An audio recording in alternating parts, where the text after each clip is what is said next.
میرے محترم بزرگوں اور بھائیوں اور میرے عزیز ساتھیوں،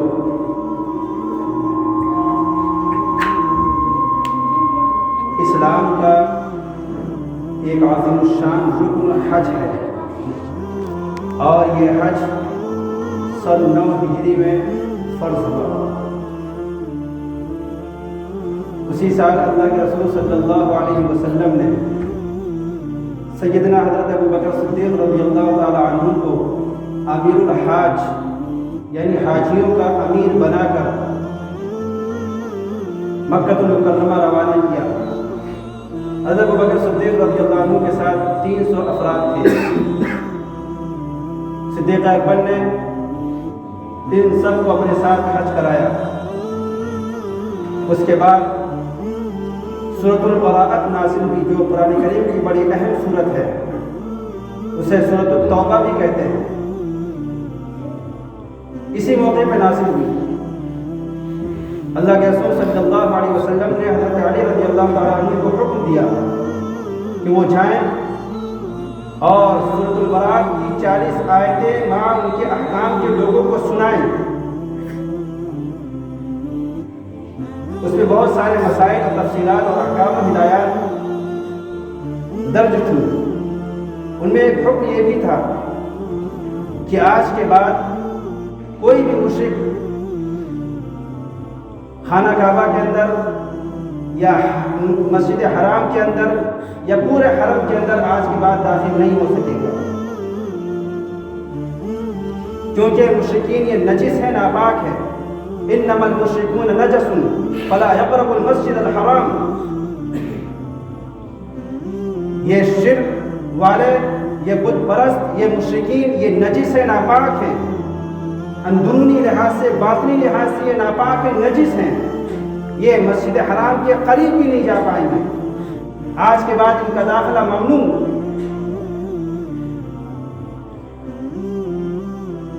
اور آج کے بعد سے اب کوئی برہنہ ہو کر طواف نہیں کرے گا۔ حج حضرت ابراہیم علیہ السلام کے بتائے ہوئے طریقے کے مطابق کیا جاتا رہا ہے، مگر زمانے کے گزرنے کے ساتھ ساتھ اس حج کے اندر بہت سی تبدیلیاں پیدا ہوئیں اور خود ساختہ رسومات اس کے اندر پیدا ہو گئی تھیں۔ ان میں سے ایک یہ بھی تھا کہ برہنہ ہو کر کچھ لوگ طواف کرتے تھے خانہ کعبہ کا، اس کی بھی ممانعت کر دی گئی۔ سن 9 ہجری میں حج فرض ہوا۔ صدیق اکبر رضی اللہ تعالیٰ عنہ کے ذریعے سے کچھ لوگوں نے حج کیا، اور آئندہ سال یعنی سن 10 ہجری میں رسول اللہ صلی اللہ علیہ وسلم نے حج کیا، اور آپ کے ساتھ ایک بڑا مجمع تھا۔ 1,24,000 یا 1,44,000 کا مجمع تھا۔ اس حج کے موقع پہ حضور اکرم صلی اللہ علیہ وسلم کا یہ پہلا اور آخری حج تھا۔ آپ نے اپنی پوری زندگی میں صرف ایک حج کیا، اور وہ سن 10 ہجری کا حج تھا، چونکہ سن 9 ہجری میں حج فرض ہوا، اور اگلے سال یعنی سن 10 ہجری میں آپ نے حج فرمایا۔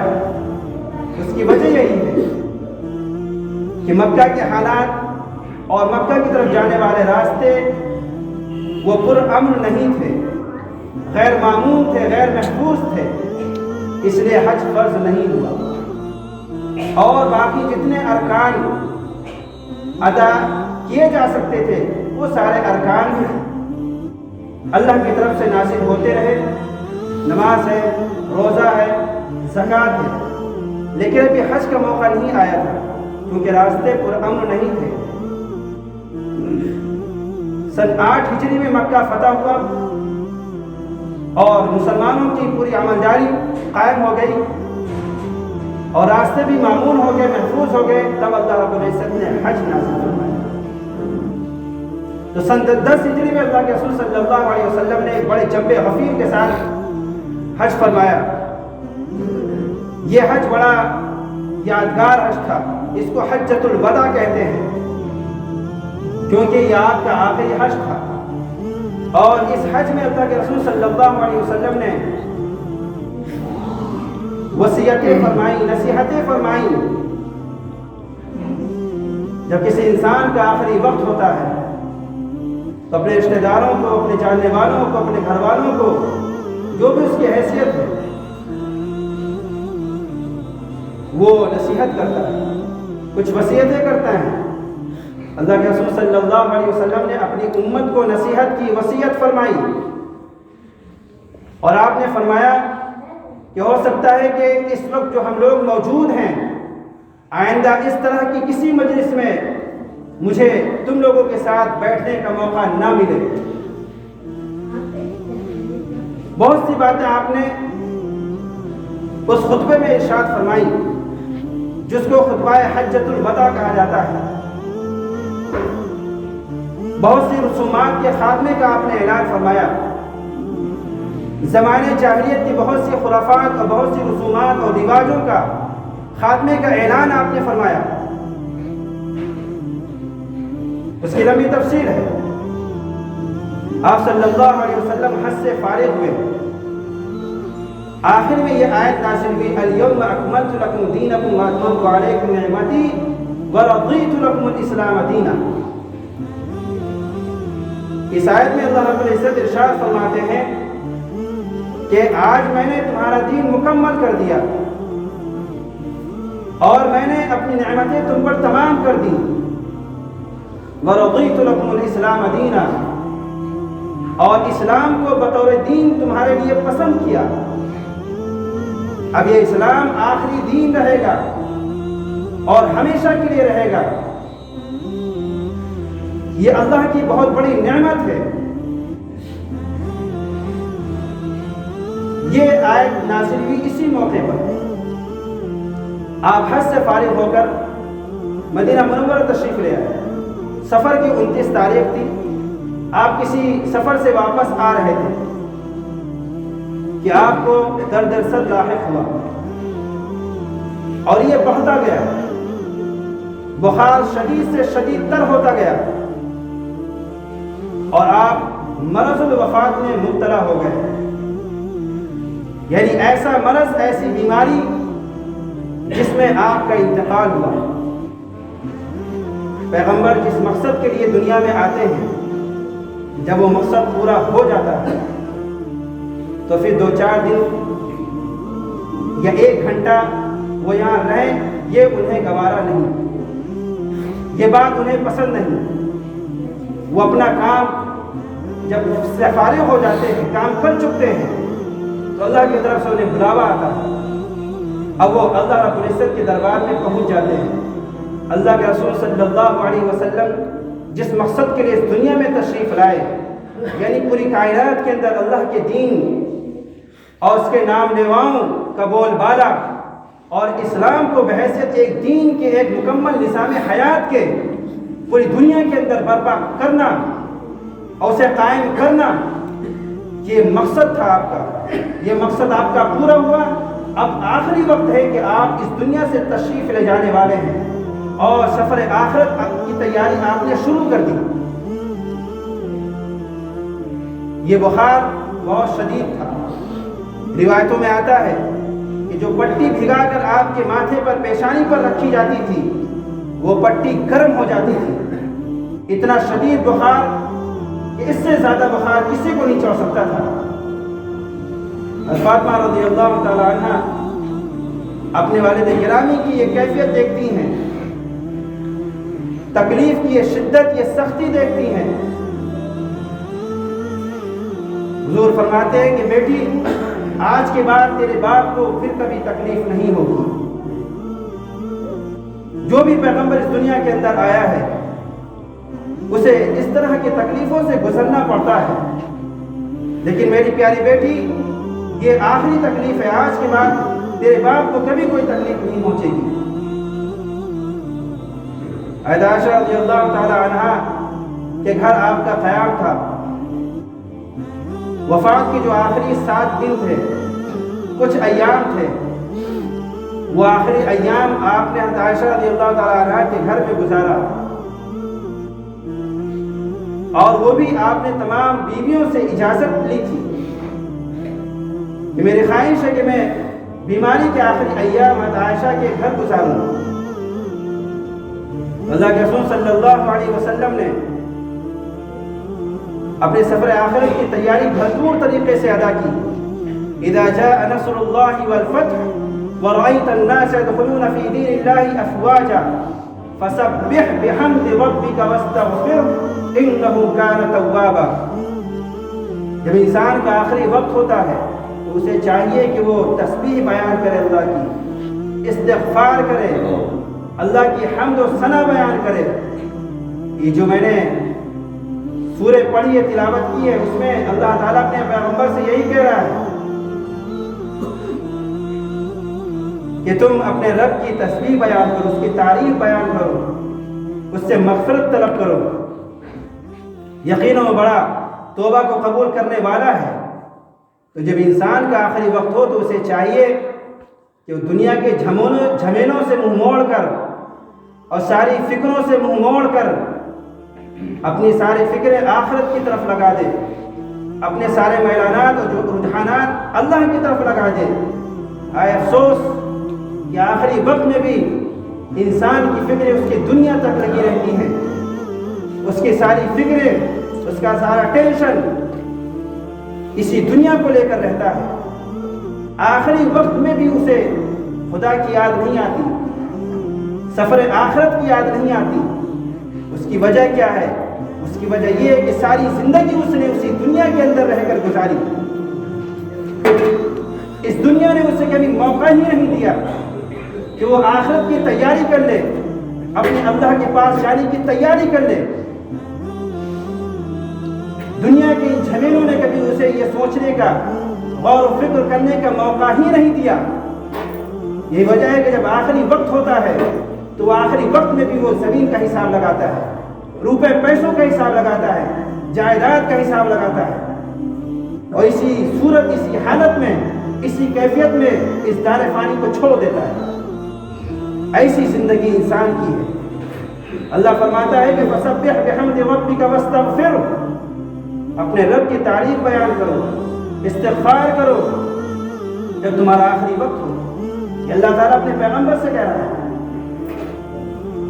تو اپنے پیغمبر کو تعلیم دے کر یہ کل انسانوں کے لیے نصیحت ہدایت ہے. اور اللہ کے رسول صلی اللہ علیہ وسلم کی پوری زندگی عبادت ہی عبادت تھی. آپ کا سارا کام، سارا عمل سراپا عبادت تھی، بندگی تھی. آپ کا کوئی کام عبادت سے الگ نہیں تھا، آپ کا کوئی قول و عمل بندگی سے خالی نہیں تھا.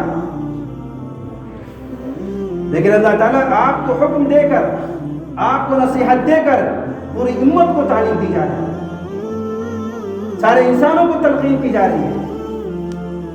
اللہ کے رسول صلی اللہ علیہ وسلم کی وفات کا حادثہ، واقعہ، یہ سارے انسانوں کے لیے، پوری امت کے لیے بڑا افسوسناک حادثہ تھا. آپ کی وفات ربیع الاول کی 12 تاریخ سن 11 ہجری میں ہوئی، اور اس وقت آپ کی عمر شریف 63 سال کی تھی. کتنے لوگ جانتے ہیں کہ آپ کی وفات 12 ربیع الاول کو ہوئی تھی، جس میں کسی بھی مورخ کا، کسی بھی عالم کا، کسی بھی محقق کا اختلاف نہیں ہے. سب اس بات پر متفق ہیں کہ آپ کی وفات 12 ربیع الاول سن 11 ہجری کو ہوئی اور دوشنبے کا دن تھا. حضرت انس رضی اللہ تعالیٰ عنہ فرماتے ہیں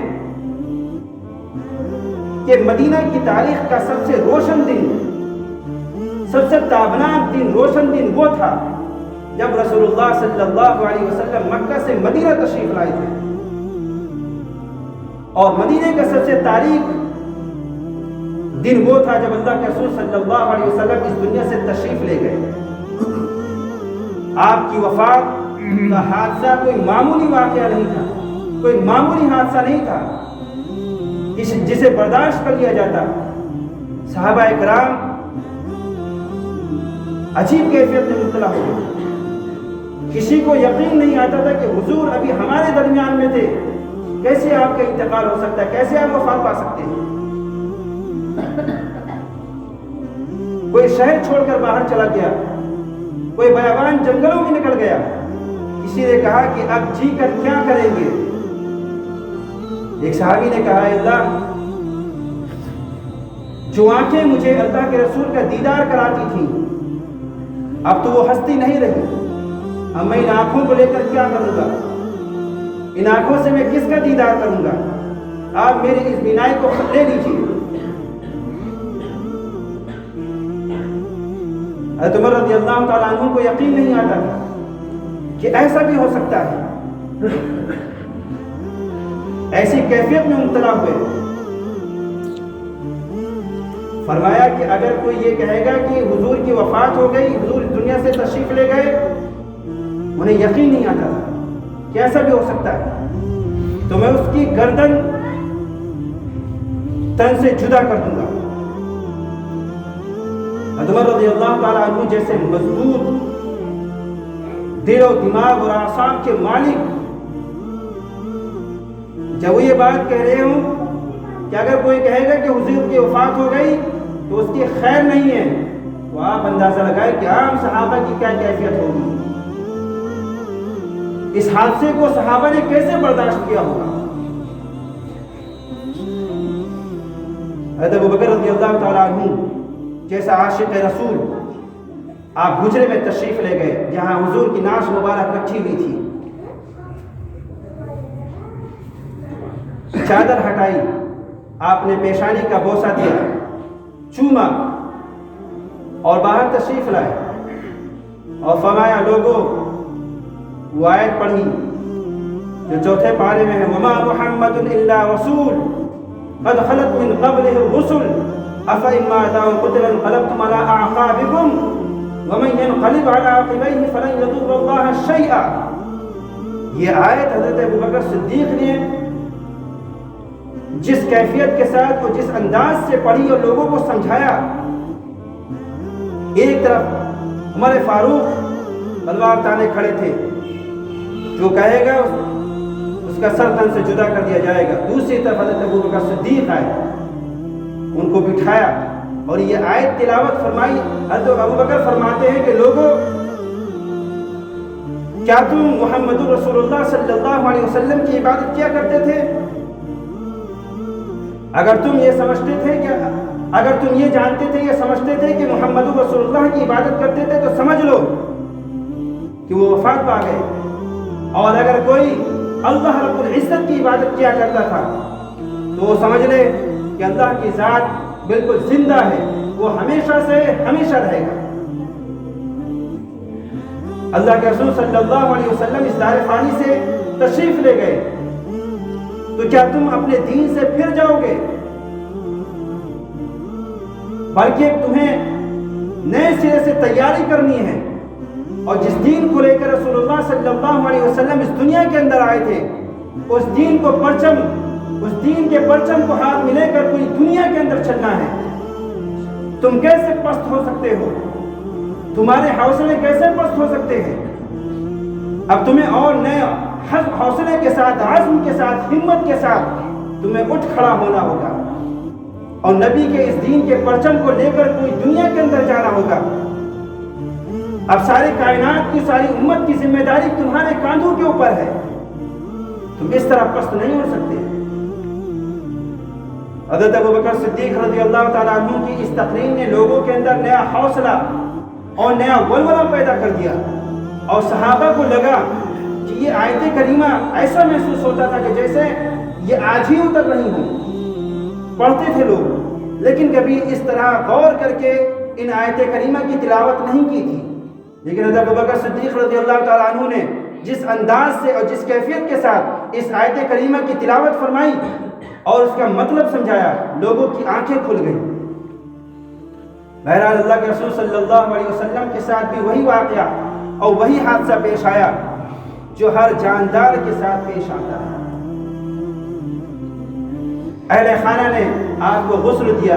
حضرت علی رضی اللہ تعالیٰ عنہ، حضرت اسامہ بن زید رضی اللہ عنہ، حضرت عباس رضی اللہ عنہ جو گھر کے قریبی لوگ تھے، رشتہ دار تھے، قریبی لوگ تھے، انہوں نے غسل دیا اور تجہیز و تکفین کا کام انجام دیا اور آپ کو دفنا دیا گیا. ایک بات یاد رکھنے کی ہے، اللہ کے رسول صلی اللہ علیہ وسلم کی نماز جنازہ جماعت کے ساتھ نہیں ہوئی تھی. ترمذی کی روایت میں ہے کہ حضرت ابوبکر صدیق رضی اللہ تعالیٰ عنہ نے فرمایا، دو باتیں انہوں نے بیان فرمائی. ایک یہ کہ نبی کا جنازہ جو تیار ہے وہ آپ کو کہاں دفنایا جائے، مسلمانوں کے قبرستان میں جنت البقیع میں یا کہیں اور. حضرت ابوبکر صدیق رضی اللہ تعالیٰ عنہ نے اس موقع پہ مسئلہ بیان کیا کہ جس پیغمبر کی جہاں وفات ہوتی ہے اس کی قبر وہیں بنتی ہے، لہذا حضور اکرم صلی اللہ علیہ وسلم کی قبر مبارک حجرہ عائشہ میں بنی ہے اور آپ کو وہیں دفنا دیا گیا. لیکن آپ کی نماز جنازہ جماعت کے ساتھ نہیں ہوئی، 10 افراد اندر جاتے تھے اور نماز جنازہ پڑھ کر واپس آتے تھے. تو اس طریقے سے مکمل 32 گھنٹے کے بعد آپ کی تدفین عمل میں آئی، کیونکہ 10-20 آدمی کر کے نماز پڑھیں گے تو اس میں وقت لگتا ہے. تو اگلے دن یعنی منگل کی رات کو آپ کی تدفین عمل میں آئی. صلی اللہ تعالی علیہ وآلہ وأصحابہ وأزواجہ وذریاتہ وأہل بیتہ اجمعین وبارک وسلم تسلیما کثیرا کثیرا. سنت